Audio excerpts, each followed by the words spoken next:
Hola, ¿qué tal? Mi nombre es Valentín González. Soy estudiante de la maestría en educación especial y hoy voy a compartir información referente a la multidiscapacidad. Para dar inicio a esta temática, me gustaría leer esta frase. Siempre que enseñes, enseña a su vez a dudar de lo que enseñes. Lo que hoy puede ser cierto, mañana puede no serlo. Aquí nosotros vamos comprendiendo que a lo largo de la historia se han ido modificando conceptos, tanto en DCM como en CIE. Entonces, ¿qué mejor que tener la actualización de nuestra información al pie de la letra conforme vamos evolucionando académicamente? Hacia una definición de multidiscapacidad. Tenemos que partir desde identificar que se trata de una asociación de deficiencias, por lo que nos encontramos ante la presencia de una persona que padece dos o más discapacidades combinadas. He ahí en donde viene la siguiente pregunta. ¿Qué es multidiscapacidad? Es cuando una misma persona se ve afectada por dos o más limitaciones, con diversas combinaciones entre las cuales encontramos auditiva visual, motora visual, auditiva motora, visual, auditiva o motora intelectual. En este caso se presenta en diferentes grados de severidad, una de ellas incidiendo en la otra u otras. Es por ello que es de suma importancia el diagnóstico, el cual puede presentarse comórbidamente entre una asociación entre trastorno mental, una discapacidad intelectual, trastorno específico del lenguaje, algunas personas asociadas con epilepsia o algún desorden sensorial. Una de las personas que en su mayoría asocian un cuadro comórbido entre discapacidad intelectual son las personas con TEA. Una de las preguntas que a lo largo de la vida en el sector educativo se ha preguntado es cómo se detecta la multidiscapacidad en los alumnos. Tenemos que tener en cuenta que esta detección implica un trabajo multidisciplinario. Estas características atípicas se pueden ir detonando a lo largo del primer mes de gestación, así como en los primeros meses de nacido, donde se puede mencionar la alteración en la postura, el movimiento estereotipado disminuidos, respuestas deficientes a estímulos visuales, auditivos o táctiles, reflejo tónico asimétrico, que es voltear hacia un solo lado persistentemente, los movimientos asimétricos, que es la postura de esgrimista, alteraciones en el tono muscular, el hipo o hipertonía. Dentro de las sugerencias del procedimiento a evaluación y diagnóstico, tenemos que tener en cuenta que la observación es uno de los puntos esenciales que un profesional debe desarrollar. El ojo clínico, el cual se va enfocando en alteraciones fisiológicas y cognitivas, en donde se desglosa en la coordinación y dominio motor, el lenguaje y la comunicación, área simbólica, que en este caso sería el aprendizaje, asociados al área psicológica, que son baterías psicométricas, las neuroimagen, los electroencefalogramas, las tomografías, y los profesionales de la salud, que son médicos generales y pediatras, hipertermia, anemia, meningitis, condiciones insalubres. Cabe mencionar que no en todos los casos ocurre esto, detonando así a la siguiente pregunta: ¿qué se hace ante un caso de multidiscapacidad? Lo cual nos lleva a informarse sobre las características de uno o varios cuadros, los cuales se pueden ir aunando, generando un cuadro comórbido. Por ejemplo, ponemos el trastorno de espectro autista aunada a la discapacidad intelectual, ya que se estima que el 40 y el 69% de los individuos con TEA tienen algún grado de discapacidad intelectual. Es por ello que se hace una clasificación de conceptos o de características en donde encasillamos al TEA como un trastorno y este trastorno lo asociamos como una alteración o desviación del curso natural del desarrollo, pero el aprendizaje puede ocurrir. Cabe mencionar que las áreas de alteración en las personas con TEA están afectadas por la interacción social, la comunicación y lenguaje y la parte simbólica. Sin embargo, dentro de la parte de la discapacidad intelectual, las características principales es la dificultad para el razonar y el comprender. Dentro del espectro del TEA es porque afecta de manera diferente a cada persona.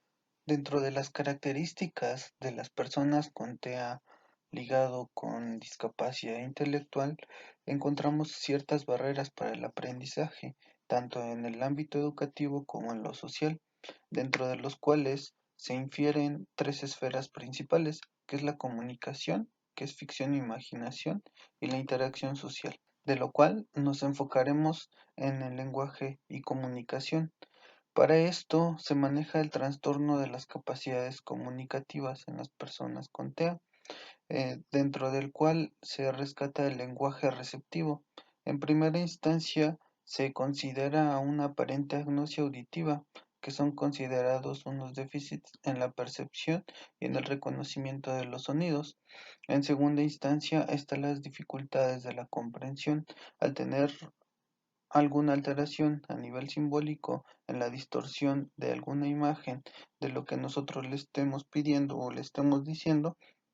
Entonces, cuando le demos una indicación, por ejemplo, de decir, Pedro, tráeme el cepillo que está arriba de la mesa, al tener dificultades quizá en la simbología de que es un cepillo, al tener esta comprensión baja, obviamente la respuesta será inapropiada. Posteriormente está la comprensión de enunciados. En el lenguaje receptivo, cuando estamos dentro del aula escolar, tendemos a dar indicaciones muy extensas para nuestros chicos. Entonces, todo este conjunto de palabras confunden a la persona y más aún si no tienen el repertorio simbólico que significa cada una de ellas. Es por ello que una de las características de trabajo para nuestras personas con TEA y discapacidad intelectual es dar indicaciones claras y sencillas para que podamos tener mayor efectividad en la respuesta de ellos. Otra de ellas, de las dificultades, es la comprensión en planos conversacionales. Se nos dificulta entablar en mayor medida una conversación entre ciertas temáticas. Aunado al lenguaje receptivo, encontramos el lenguaje expresivo, en donde se caracterizan algunos niveles de las personas con TEA con la ausencia total del lenguaje expresivo. Posteriormente, encontramos que el lenguaje es predominantemente ecuálico o compuesto de palabras sueltas. El lenguaje es oracional y en su mayor funcionalidad podemos encontrar un lenguaje discursivo, siendo así características compuestas del lenguaje. Posteriormente, dentro de la parte del TEA comórbido con discapacidad intelectual, podemos encontrar otra esfera de alteración que es la ficción e imaginación, donde se ven comprometidos los procesos naturales como el lenguaje, la imitación, el juego, la interpretividad y teoría de la mente. Para ello, nos hacemos una pregunta: ¿qué es el juego? Para nosotros es una actividad natural, cognitiva y placentera que permite al niño establecer interacciones con los objetos, los otros y su medio, de forma que logren interiorizar el mundo social y cultural. Entonces, por medio del juego vamos ampliando nuestro repertorio simbólico para la solución de algunas problemáticas como la interacción con otros, la solución de problemas con nuestros objetos o con nuestro propio cuerpo, dependiendo de la situación social o cultural en la que estemos. Uno de los pioneros en la formación del símbolo en el niño es Piaget, que nos maneja que son elementos esenciales de la inteligencia. Es una asimilación pura y nos ayuda a la integración de los esquemas o secuencias repetitivas en la interiorización de los conceptos simbólicos, como el autoconocimiento que deriva el autocontrol, y el autocontrol puede determinar nuestro proceso de autonomía. Asimismo, dentro de la elaboración del área simbólica encontramos algunos estadios de juego, por ejemplo, el sensoriomotor, el preoperacional y el simbólico, en donde el sensoriomotor se destaca por acciones dirigidas hacia el cuerpo, como lo es la reacción circular primaria, que son repeticiones de movimientos agradables. La secundaria es en donde ya hay una actividad repetitiva sobre objetos y el cuerpo para buscar efectos. Y la reacción circular terciaria, que ya vienen las interacciones para conseguir un fin, ampliación con el uso de objetos ya conocidos y asociados a una persona, en donde se desarrolla una actividad triangular, yo, el objeto y otra persona, lo que determina así el siguiente estadio, que es el presimbólico preoperacional, que es la simulación con objetos en ausencia de componentes reales. En este caso está el uso funcional del objeto y hay una sustitución por imitación. Hacer como si yo estuviera volando un avión teniendo en la mano un marcador. Le atribuyo una función a un objeto en ausencia de otro. En este caso, al tener la ausencia de un avión, yo le atribuyo esa función al marcador. Esto nos permite generar o llegar al proceso simbólico, en donde ya podemos generar representaciones de escenarios vividos y sustitución de funciones, en este caso mejor conocido como el juego de roles. Y así es como se va evolucionando por medio de los estadios el juego. Y entonces nos hacemos esta pregunta: ¿qué está alterado en nuestras personas con TEA, con comorbilidad a la discapacidad intelectual? En primera instancia, el desarrollo del juego se estanca. Hay un fallo en la transición del periodo sensoriomotor al preoperacional. Hay un retraso en la aparición de las pautas de juego, evidenciando desde edades tempranas. Hay juegos repetitivos, inflexibles y ausencia de juego funcional o simbólico. Esto depende o se caracteriza según el nivel de funcionalidad y de severidad que presente la persona.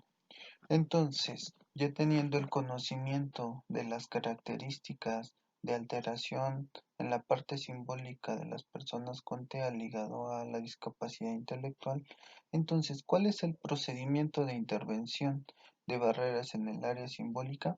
Primero que nada, el procedimiento consta de 4 fases. La primera es la evaluación inicial y lineal, en donde nosotros ubicamos a la persona en algún esquema de juego. El segundo punto es la intervención y la aplicación del programa. En este caso, según si la persona se encuentra en una reacción circular primaria, que es la estimulación con el propio cuerpo, nuestro objetivo será integrarle un objeto a esa estimulación del propio cuerpo. Por ejemplo, si nuestro alumno se estimula o siente satisfacción en levantar las manos y abrir los brazos, entonces nosotros le agregamos un objeto para que asimismo tengamos una noción espacial. Pon la pelota hacia arriba. Entonces agarramos la pelota y levantamos nuestros brazos. Aquí estamos teniendo una asociación y una transición entre la reacción circular primaria y la reacción circular secundaria. Posteriormente vamos a hacer una evaluación final.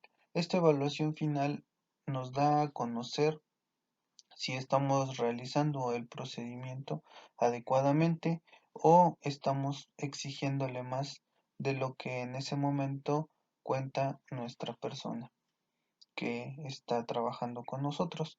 Y así hacemos un análisis de resultados para ir modificando la forma de intervención, la interacción con objetos, la interacción con el mismo profesional o en su defecto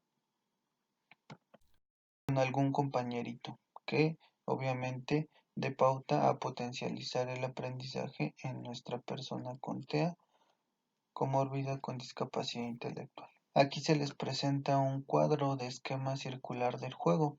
Está dividido en la columna nivel, comportamiento y observaciones de indicadores. Dentro de las reacciones circulares primarias son acciones repetitivas sobre el propio cuerpo.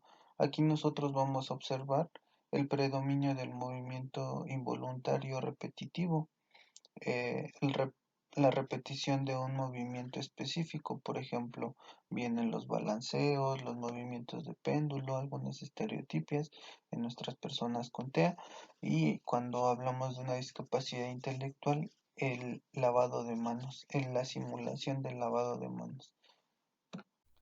Posteriormente viene la reacción circular secundaria, que son acciones repetitivas sobre objetos, en donde se observan repeticiones de movimientos usando objetos. En este caso, por ejemplo, tomamos un carrito, lo ponemos de llantas hacia arriba y empezamos a girar una de las llantas del carro. En este caso, nuestra persona con TEA busca de un afecto sobre este objeto, que en este caso sería girar la llanta del carro. Enseguida encontramos las reacciones circulares terciarias. ¿Cómo es este comportamiento? Es explorar objetos nuevos e integrar conocimientos previos, acciones intencionales sobre los objetos o sobre alguna persona. ¿Qué observamos o qué indicadores hay en la reacción circular terciaria? Los intereses por nuevos objetos, la repetición de acciones motoras diferentes sobre los objetos. Aquí el niño ya no únicamente rueda la llanta, sino ya empieza a darle el uso al carro, a moverlo sobre el suelo, sobre superficies, de un lado a otro. Utiliza objetos para solucionar problemas, utiliza objetos con, con un objetivo concreto, juega a esconderse. Esto detona en la potencialización de la interacción social, en donde se puede generar un comportamiento como el contagio emocional, la risa, el movimiento de un lado a otro, el tocar en interacción con un compañerito. Entonces, aquí se observan algunos indicadores como la sonrisa al adulto, cuando el mismo adulto le sonríe al niño. Hay un proceso de reciprocidad emocional, mira al adulto, busca al adulto para repetir acciones placenteras. Asimismo, encontramos los esquemas funcionales del juego, el cual está dividido en la columna nivel, comportamiento, observaciones e indicadores. El uso social de objetos. ¿Cómo es el comportamiento? La manipulación de objetos con base en la función destinada socialmente. ¿Cuáles son los indicadores o las cuestiones que se observan en este nivel? Son la rueda de un coche, come de una cuchara de juguete, torres con bloques, utiliza un tambor de juguete, lanza una pelota y la recibe con un compañerito o con un adulto. Posteriormente se encuentra la generalización en el uso de objetos, que en este caso el comportamiento es manipular un objeto de diversas formas y fines. En este caso, la observación de indicadores son: utiliza un coche siguiendo un recorrido, utiliza cubiertos u objetos de cocina de juguete, hace diversas construcciones con bloques, utiliza instrumentos musicales de juguete, rueda, lanza y patea una pelota. Y por último, llegamos al proceso de la interacción social, que es una de las barreras significativas en nuestras personas con TEA, comórbidas con discapacidad intelectual, en donde el comportamiento es una atención conjunta, en el cual se observa el compartir acciones simples y mayor contacto con el adulto, derivando así la intersubjetividad secundaria, que puede ser mostrar un juguete al adulto o compañero y señalar para compartir intereses o en su defecto empezar con el plano de comunicación verbal con el adulto o con un par. Ligando todo esto, llegamos al esquema de juego simbólico, el cual tiene ciertas columnas de nivel, comportamiento y observación de indicadores. Dentro del nivel presimbólico, nuestro comportamiento es hacer como si, en donde se genera una simulación, por ejemplo, el beber de una taza de juguete cuando uno tiene algún líquido, darle de comer a una muñeca.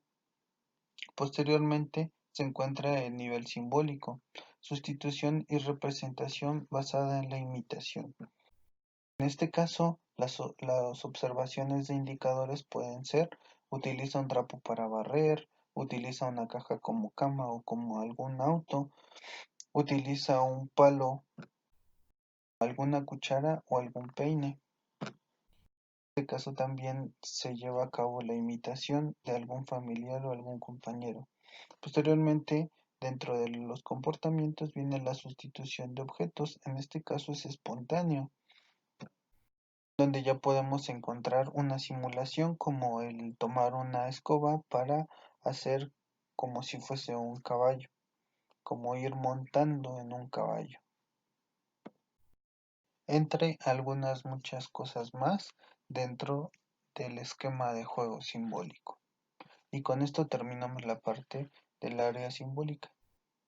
Dando fin al área simbólica, vamos al otro pilar esencial de diagnóstico en otras personas con TEA, que es la interacción social.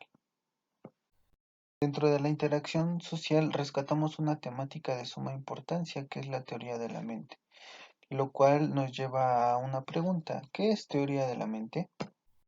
Esto se refiere a la habilidad para comprender y predecir la conducta de otras personas, sus conocimientos, sus intenciones y sus creencias. El atribuirle un mundo interno a otro ser. Ahora bien, para las personas con TEA o una discapacidad intelectual es difícil distinguir entre lo que hay en su mente y lo que hay en el interior de la mente de los demás. Cuando no se posee la capacidad para ponerse en el lugar de una persona, las conductas ajenas resultan imprevisibles, pueden parecer carentes de sentimiento y difíciles de comprender. Una de las barreras que naturalmente ocurre en los alumnos con TEA de nivel 1 que se encuentran en la escuela regular, al tener una dificultad en la interpretación de las emociones, de las creencias, en este caso de algún otro compañerito, tendemos a hablar de nuestro foco de interés constantemente, lo cual en algunos casos irrita a los compañeros, y lo que conlleva es que no quieran interactuar con él porque quizá la temática que nuestra persona contesta teniendo en cuenta o como foco de interés puede ser poco interesante para los demás compañeritos. Entonces esto repercute en el aislamiento de nuestros chicos con TEA. Es por ello que dentro del procedimiento de la intervención para las barreras en el área de interacción social en las personas con TEA, lo primero que se pretende hacer es enseñarle a los niños los 5 sentidos asociados a sus verbos. Por ejemplo, la forma más elemental de relacionarlos con el entorno es por medio de los 5 sentidos: el gusto, el tacto, el olfato y la vista, que detona así el autoconocimiento. Para poder emitir una expresión facial que detone alguna emoción para con las otras personas, necesito tener el dominio de la expresión de los ojos, de la nariz, de la boca, para hacer una configuración, y esta configuración de un mensaje de alegría o disgusto. Y asimismo, comprendiendo en mí que es una emoción, posteriormente puedo atribuirla a otra persona. Es por ello que se recomiendan los siguientes ejercicios en actividades de teoría de la mente. Dentro de las barreras que presenta según la multidiscapacidad podemos encontrar 3 factores de suma importancia, el cual puede ser la inaccesibilidad en el contexto social, en el contexto del aula y sobre todo en la casa. Si nosotros no tenemos contempladas las características que presenta nuestro alumno o la persona con la que tengamos contacto que tiene multidiscapacidad, entonces se nos dificultará entender y comprender cómo poder asociar un objeto o algún procedimiento, programa o algún servicio para facilitar ese aprendizaje o ese acceso al contenido. Algunas de las formas para hacer accesible el ambiente para nuestras personas con TEA y discapacidad intelectual son reflejadas en ciertas metodologías, como por ejemplo el PECS, que consta de 6 fases según el grado de afectación y de funcionalidad de la persona con espectro autista. La metodología TEACH, que se creó específicamente para personas con TEA, en donde se pone énfasis en tiempo y espacio, y el sistema de trabajo. Es como un proceso de enseñanza estructurada. Asimismo, el ABA, que es la ciencia que estudia el comportamiento humano dentro de la modificación del comportamiento y el desarrollo de habilidades. Y aunado a esto viene el método RDI, que es la intervención para el desarrollo de las relaciones, que es tratar de solventar algunas de las barreras que presentan nuestras personas con TEA. Ello se genera un modelo de intervención y aula estructurada acorde al nivel que hoy en día se maneja en el DCM-5, que requiere apoyo muy sustancial, que es el nivel 3, requiere apoyo sustancial, que es el nivel 2, y únicamente requiere apoyo, que es el nivel 1, que es el de menor grado de afectación. El nivel 3, como tiene mayor compromiso en la parte de la situación simbólica, se pretende generar por medio del material concreto, objetos en miniatura, actividades vivenciales, un moldeamiento, que en este caso es el apoyo físico, reforzadores, como por ejemplo los bocadillos, los juguetes, algunas bebidas, así como las actividades físicas, y un proceso de encadenamiento. El ampliarles el repertorio simbólico que da pie al aumento a nivel funcional en cada una de las áreas que se pretendan trabajar con la persona. Por ello que necesitamos, antes de cualquier trabajo terapéutico, trabajo educativo o trabajo en casa, guiar a la persona con espectro autista de nivel 3 un conjunto de prerequisitos para el aprendizaje, el cual consta de el mirar, el escuchar, el poner manos quietas, pies quietos, el sentarse bien, el guardar silencio, que determinan todos aquellos prerequisitos para que podamos empezar un trabajo en mesa. Cabe mencionar que las actividades de prerequisitos se llevan a cabo por medio de encadenamiento y encadenamiento y obviamente el uso de fotografías en donde se identifique la persona con TEA,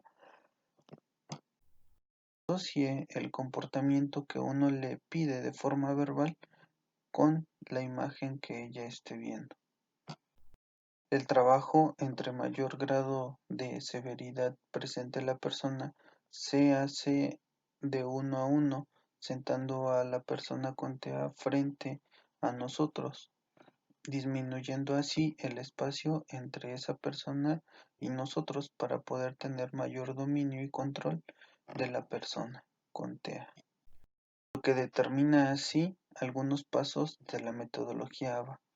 Posteriormente se encuentra la ubicación en tiempo y espacio asociado con material concreto, que es una de las fases del método PECS, asociada a la organización y estructura de las actividades con material en miniatura que asocien en determinado momento el objeto con la actividad que realizará en ese momento. Por ejemplo, el día lunes, para salir a honores de la bandera, se interpreta esa acción con un objeto en miniatura que es una banderita, y eso hace entender a la persona con TEA que tiene dificultades a nivel simbólico el generar una asociación entre la banderita y la actividad que va a llevar a cabo. Posteriormente se encuentra el nivel 2, que requiere apoyo sustancial, el cual se puede llevar a cabo una intervención por parte de la imitación, ya sea verbal, corporal y gestual. El organizador gráfico puede ir asociado con dibujos a color.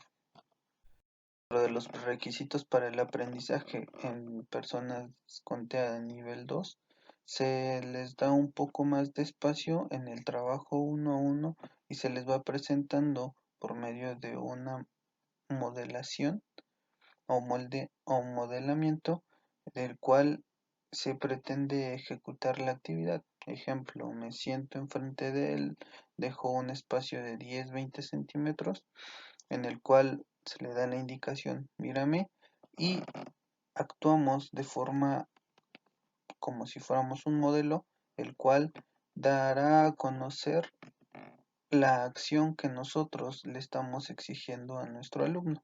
En este caso, si le decimos manos quietas, modelamos la actividad y ponemos nuestras manos sobre nuestras piernas. Y así van con todos los prerequisitos, que es el siéntate bien, pies quietos, mírame, guarda silencio y vamos a escuchar. Dentro de la ubicación en tiempo y espacio se pueden hacer uso de macropictogramas en los cuales son del tamaño carta, en el cual pueden ser asociados con dibujos a color o dibujos en blanco y negro por el grado de abstracción de información de nuestro alumno, en donde no está tan comprometido como el nivel 3 y podemos dar pauta a hacer uso en su mayoría de imágenes para la anticipación de las actividades futuras o el encadenamiento de la actividad que se está llevando a cabo.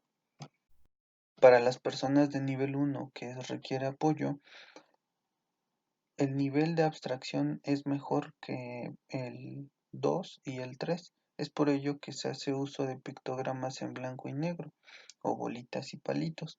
Entonces, aquí el uso de la palabra es de suma importancia porque así vamos potenciando el nivel de decodificación de información según las indicaciones concretas o prolongadas en las cuales tiene un fin educativo, personal, familiar, lúdico.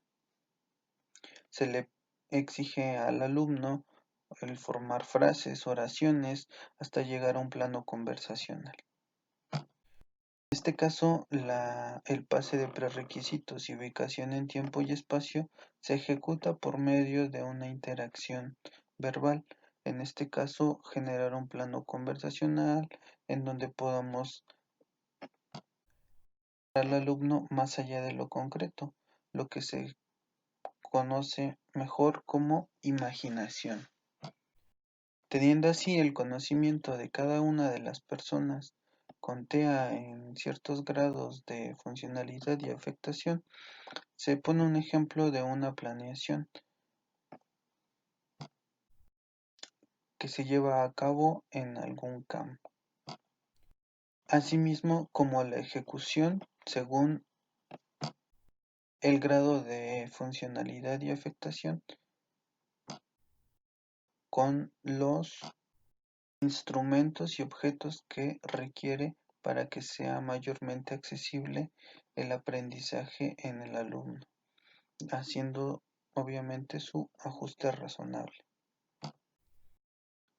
Espero que haya servido de mucho esta información y poder aportarles un granito de arena en el sentido de intervención referente a las barreras para el aprendizaje que podemos encontrar en alumnos o en personas con multidiscapacidad. Muchas gracias por su atención.